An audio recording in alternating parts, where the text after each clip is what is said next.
माशाअल्लाह। मोहम्मद अमन चिलकाना आए और अपनी स्पीच पेश फरमाएं। अस्सलाम वालेकुम। बिस्मिल्लाहिर्रहमानिर्रहीम। अल्हम्दुलिल्लाहि रब्बिल आलमीन अर्रहमानिर्रहीम मालिक यौमिद्दीन। अम्मा बाद।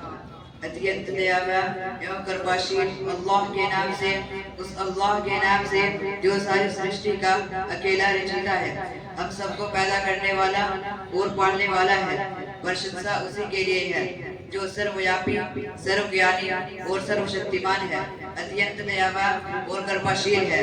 वह हमसे बहुत निकट है, हमारी बातें सुनता और जवाब देता है, हमारे दिल व दिमाग में उठने वाले विचारों को बहुत अच्छी तरह जानता है।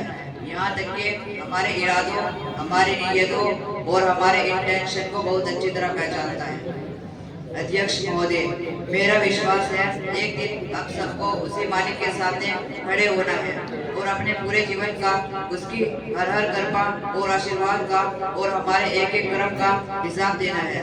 अल्लाह की विशेष कृपा और शांति हो उन तमाम देशदूतों और संदेशदाओं और पैगंबरों पर जो अल्लाह के आगे संपूर्ण समर्पण का संदेश और मार्गदर्शन लेकर इस धरती पर भेजे गए। अध्यक्ष महोदय, हम सब एक माता पिता यानी आदम व हव्वा के संतान हैं। अल्लाह के अंतिम पैगंबर हजरत मोहम्मद सल्लल्लाहु अलैहि वसल्लम ने अल्लाह के इस संदेश को आप किया कि कोई इंसान बड़ा और छोटा नहीं है, कोई ऊंचा और नीचा नहीं है, हर इंसान का सम्मान उसी कलिमा की रक्षा होनी चाहिए, किसी के साथ भेदभाव न हो।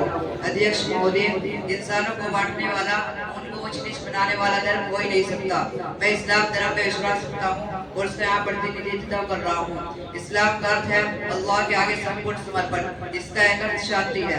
मैं ईश्वर से प्रार्थना करता हूँ कि वह हम सबको इस्लाम धर्म के प्रति अपना कर्तव्य पूरा करने की प्रेरणा व शक्ति प्रदान करे।